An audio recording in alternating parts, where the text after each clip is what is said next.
You know, back in my wee early days of YouTube, I frequently posted mod reviews or mod showcase videos.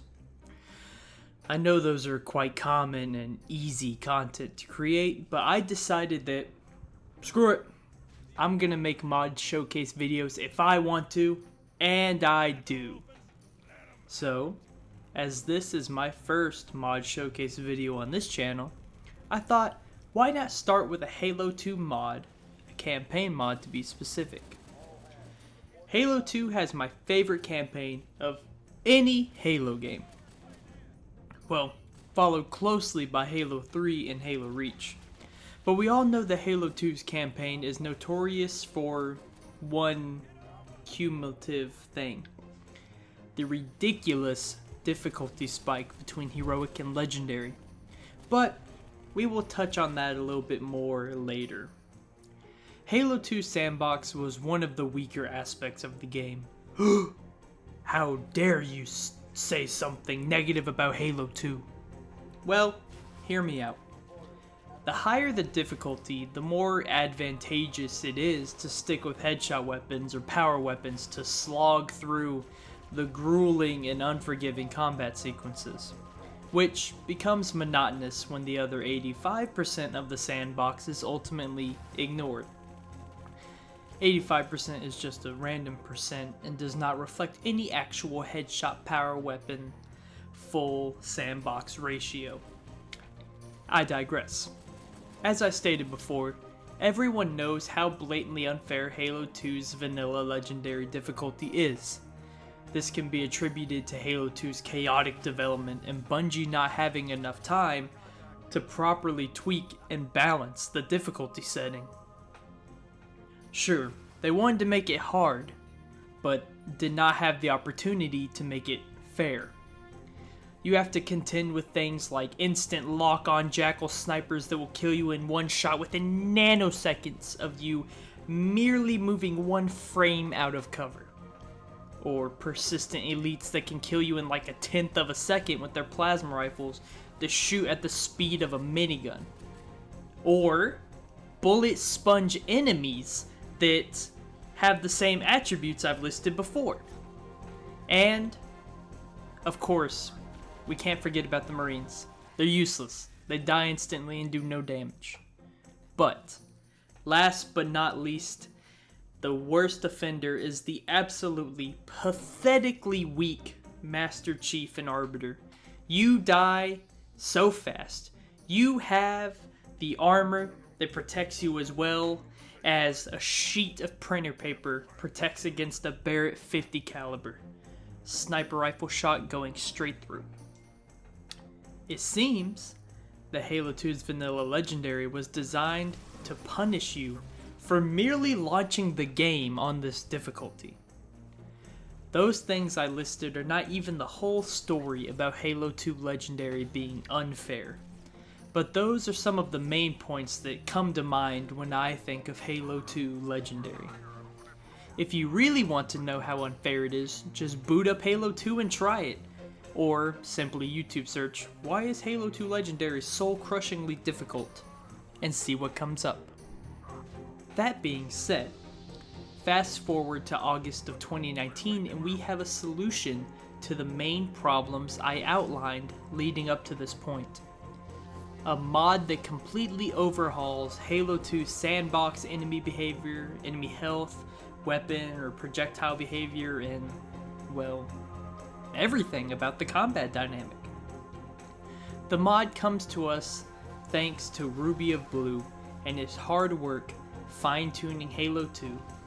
Version 1.0 and 2.0 of this mod both released for Halo 2 Vista or Project Cartographer, while version 3.0 released for both Project Cartographer and Halo 2 Anniversary on MCC. So, with that introduction out of the way, let's talk about what I deem to be the optimal way to play Halo 2's campaign. This is Ruby's rebalanced Halo 2 mod, alteration, tweak. So, I want to start off by saying that Ruby has changed Pretty much every aspect of how Halo 2's weapons behave when they're used by the player and the AI, how the AI's health reacts to different types of damage, AI behaviors like flinch and reaction time, and pretty much every tunable aspect of how the game behaves. I'm not gonna go into every little detail about every little change that Ruby has made, but I have taken the liberty of linking his videos for versions 1 through 3 of this mod in the description if you want the full picture of what all has been changed and tweaked. I'm just going to talk about some of the more major changes, in my opinion of course, that I feel impacted my playing experience the most. I played through the entire campaign start to finish in 2 sittings on Legendary with this mod. Then I went back and played Quarantine Zone and Sacred Icon on a lower difficulty for reasons I will get to later on in this little overview section. So, suffice to say, I had a decent amount of time with this mod and feel that my opinions are solidified in my experience. In other words, I think I have a pretty good understanding of how I feel and what I'm talking about. Something cool that is new to the mod with this version 3 update is the addition of an actual health bar above your shields to give you better feedback of how close to death you actually are. This is more of a quality of life change than anything, but I find it exceptionally cool, and while playing more and more to kind of get some of this footage you see in the background, I found that this is actually very, very useful. Like, there are sections where I'm just getting hammered by fire while I'm in a vehicle or something, and I'm like, why am I not dead? And I see that I have a sliver of health left on this health bar. And it is very accurate. Once you get down to 0 on the health bar, you die. And, it's pretty consistent, so I think it's a really cool change that I really enjoy. Another change that I feel really helped level out the legendary difficulty was the overall replacement of many Jackal snipers with carbine-wielding Jackals, which is a new addition to Halo 2 included with this mod. If you remember, I'm pretty sure carbine Jackals weren't introduced until Halo 3. When Jackal snipers with beam rifles do spawn, however, they no longer kill you in one hit and are actually capable of missing shots. Who would have thought that a living being is able to make mistakes even in a video game? I was able to survive 2 or 3 Jackal sniper shots on multiple occasions throughout the campaign on Legendary and Heroic, and more on normal and easy, but I didn't really play those difficulties, so we're not going to talk about that. This is a far cry from the vanilla laser beam kill you in 2 nanoseconds, oh my god, why are they here? Laser beam rifle Jackals. A variety of enemy encounters are changed to add a more dynamic feel to each battle, and to incentivize the use of different types of weapons which have been tweaked to have a greater or lesser effect on specific enemies. A specific set of enemy encounter changes I thought were very well done is the addition of more cannon fodder type enemies to accompany brutes during the latter half of the game.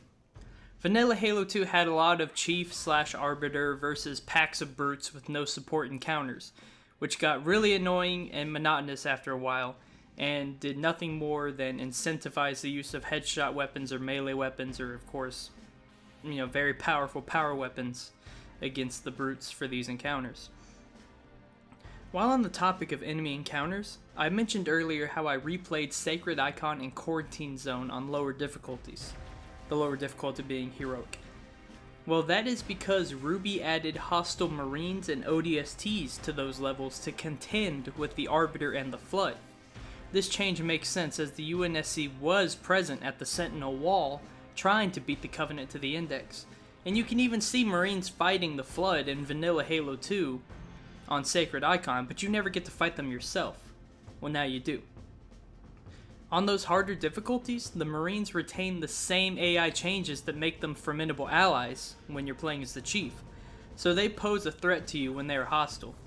What I'm trying to say is those Marines will rock your shit if you do not take a tactical approach to their encounters in higher difficulties. The Marines have been tweaked to be, more accurate and fire in longer bursts, and, even some of them can throw grenades. And that translates, like I said, from them being your allies to when they're against you on these levels. So it's not just like, running in and just slaughtering Marines. I mean, if you have an energy sword, it makes pretty quick work of them. But they can really mess you up on any difficulty, but especially the higher difficulties. Speaking of those two Flood levels, Flood have also been changed to be less of a bullet spongy super enemy who can bitch slap you across the entire universe in 2 hits. The changes to the Flood include allowing them to be damaged by regular melee attacks, so like with the butt end of a BR or something, and decreasing the amount of damage it takes to kill the combat forms. Essentially, this puts Halo 2's Flood on par with Halo CE's Flood, which were overwhelming but also manageable if the right weapons and tactics were used to combat them. This is a pleasant change, as vanilla Flood were an absolute headache to deal with and were not balanced for Halo 2 sandbox really at all, unless you had a explosive weapon or a shotgun, and even then the shotgun wasn't that good. But really you just had to have an energy sword and a headshot weapon to deal with the Flood. Big surprise. A lot of the Flood's changes, apart from their health and resistance, is due to the changing of how weapons behave themselves, which I will go into a bit more in depth, here shortly. The Flood had other smaller changes that I did not mention, but as I stated before, I am only going over the changes that I feel most impacted my experience. There's a whole slew of other tweaks to the enemy types and encounters, but I will let you play the mod and experience them for yourselves. I mean, what's the fun if I sit here and tell you every single little thing to expect, and then you go in and you're like, yep, that's exactly what I was expecting. So go out there and experience the mod for yourself, and you're really going to see how these encounters and how they changed really makes Halo 2 both more challenging from a skill standpoint, but also just more enjoyable overall. Now, I talked a lot about the AI and how they behave and some changes that have been done to them, but how about the weapons? The next biggest part of this mod to receive changes. I mean, weapons are what make an FPS game, right? Well, weapon changes have been made to make even the most insignificant of weapons have a special role in the sandbox, as they should. These changes extend to both enemies and yourself, and help lend to making Halo 2's Legendary both challenging and rewarding without being blatantly unfair like it is in vanilla. Ruby made sure that any change to the weapons to make them more of a threat had its caveats, and tweaked how the AI behaved with said weapons if needed to make sure they would not be unfair to fight against. One of the main changes to make Halo 2 less punishing was decreasing the tracking of enemy projectiles, which allows you to strafe and dodge incoming fire more easily. This also acts as a counter to the multiple tweaks that plasma-based low-tier weaponry received. In vanilla Halo 2 Legendary, and for the most part, any difficulty higher than easy, weapons like the plasma rifle and needler, unless dual-wielded, were essentially useless, and the plasma pistol was only good for noob comboing elites. The mod makes plasma weapons viable on Legendary by improving the damage that each bolt does to enemies, and in an attempt to mirror Halo CE's plasma weapons, the plasma pistol's regular bolt does increase damage, as I stated before, and the overcharged bolt is capable of damaging enemies rather than just doing shield or EMP damage, and it makes them flinch too when they're hit by an overcharge, even if their shield has already been depleted, or in the case of like grunts, they don't have shields. As a matter of fact, I actually found myself using the plasma rifle and its variants a lot more throughout my Legendary playthrough. They dealt high damage and were accurate when single-wielded or shot one at a time while dual-wielded. There is an accuracy penalty for firing both dual-wielding weapons at the same time. This exists to balance the new and improved dual-wieldable weapons, so they do not become too overpowered and they become a crutch like the headshot weapons are in vanilla.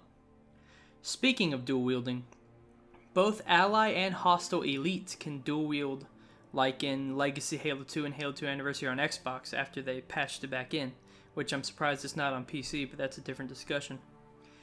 AI not only dual-wield plasma rifles though, they can dual-wield weapons like the plasma pistol and needler, and you can find them dual-wielding a lot more frequently throughout the campaign.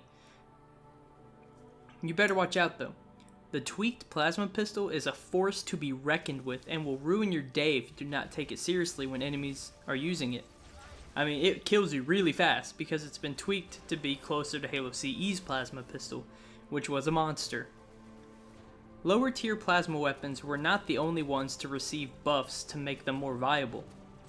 The UNSC's tried and true SMG received an accuracy buff for burst fire and an accuracy penalty for unrestrained full auto fire. This makes the SMG act more like Halo CE's assault rifle, which it essentially filled the spot for in Halo 2, as the assault rifle is not in this game. The Magnum, a rarely seen weapon in vanilla Halo 2, got a whole lot more recognition in this mod. AI can be found wielding the Magnum more often, and it is present on more levels with the added bonus of a max ammo increase to incentivize you to hold on to it a little bit longer. I absolutely love this change, as I feel the same that Ruby does, and that Halo 2's Magnum was not given the proper attention, even though it was fun to use. And I mean, coming off the back of Halo CE, which is extremely Magnum heavy, you would think Halo 2's Magnum would have at least got a little more attention, instead of being pushed to the wayside because of the new and improved battle rifle. One thing I'm going to slightly touch on is that headshot weapons had a bullet magnetism decrease, so you have to actually hit them precisely in the head for headshot damage. This is to incentivize the use of other weapons and not an over-reliance on headshot weapons. I didn't see this as a big deal, as playing on mouse and keyboard and having played PC for years, you get pretty good at aiming for the head, but people who use Halo 2's battle rifle kind of, like, sloppily, I guess? I don't really know how to describe it. They're going to notice that if they're not actually aiming dead on the head, they're not going to be getting the headshots they would normally be getting in vanilla. And that's simply because the magnetism was decreased. So I didn't see that as a big change, like I said, but I thought I would touch on it a little bit. Just because. A change that sounds scary on paper, but really is a welcome one, is AI spawning with beam rifles and sniper rifles more often. This change extends to both allies, super beneficial, and hostiles, not so beneficial. When jackals do spawn with beam rifles, it is less often, like I said, but they make up for that by having elites now spawn with beam rifles.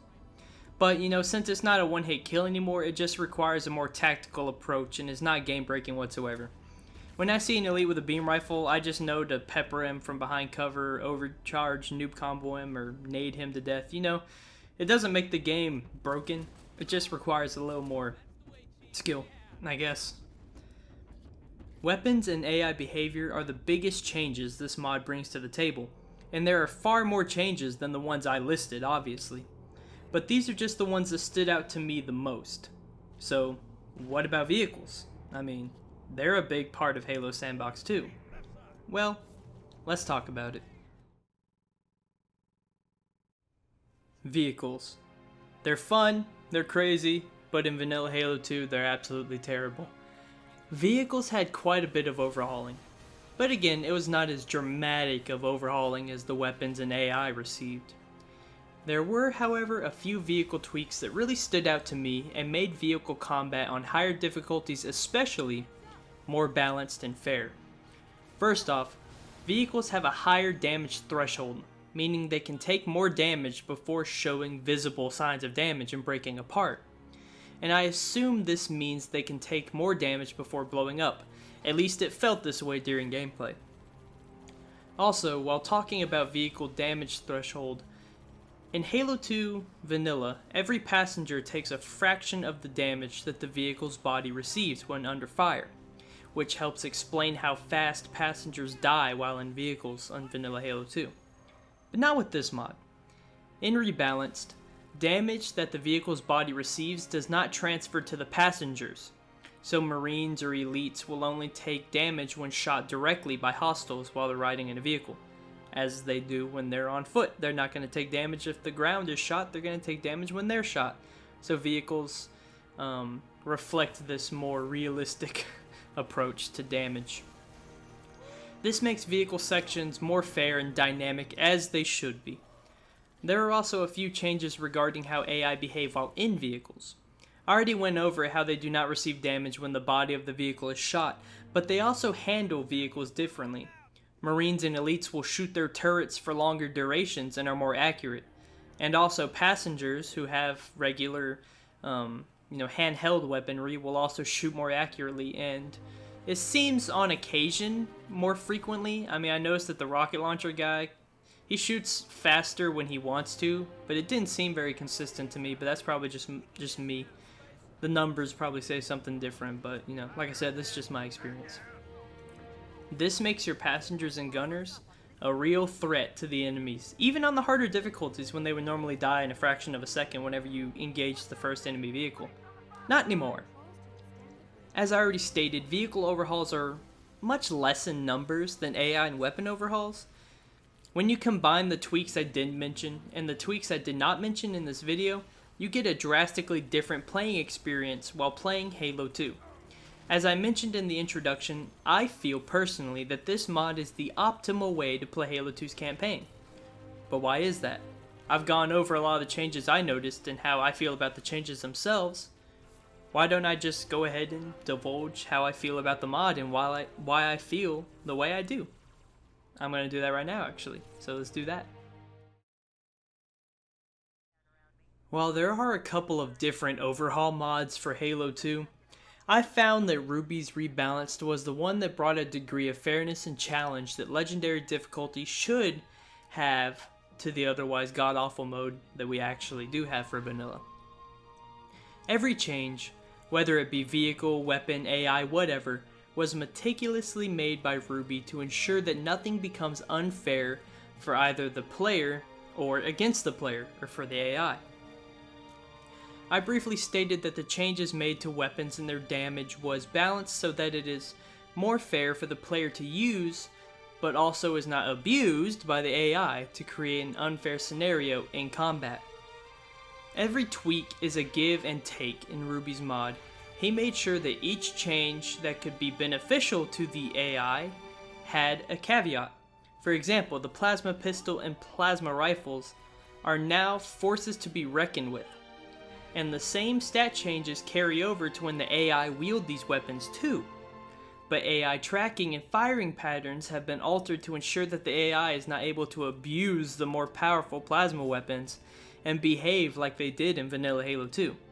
You still get punished by these weapons if you do not play smart, but the AI does not necessarily have an unfair advantage, even though all low tier weapons have been buffed for both the player and the AI.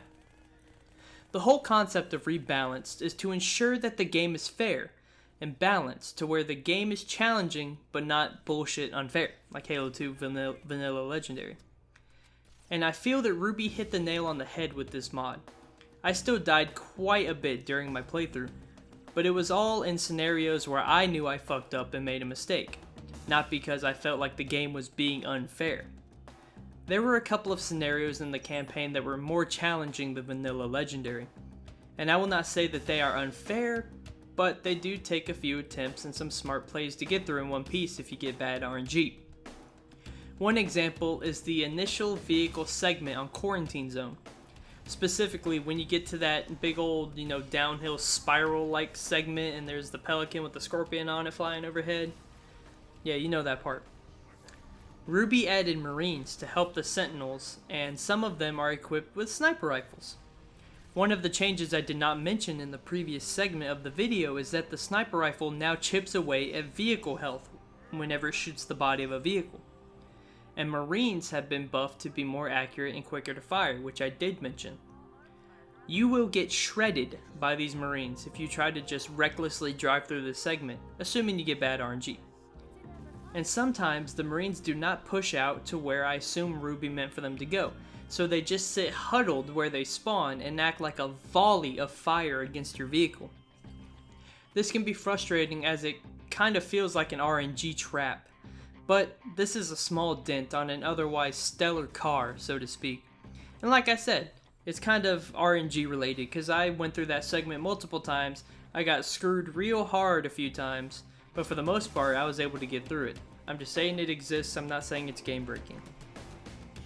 All in all, with how Ruby meticulously tweaked every aspect of Halo 2's campaign over 3 iterations to make it as balanced and fair as possible, while also still being challenging and rewarding, I can personally say that I feel this mod is the optimal way to play Halo 2's campaign. I just want it to be clear, I am not knocking other rebalance / overhaul mods and saying that they're inferior. This one is just my favorite, and one that I feel everyone who loves Halo 2's campaign but hates how unfair Legendary is should play. This is how Halo 2 should play, and it is badass.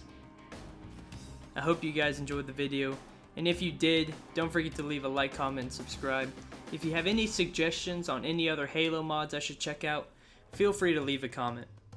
I also regularly boot up Halo Custom Edition and Project Cartographer, so if there are any mods that are only available on those games that you think I should try, leave those in the comments as well.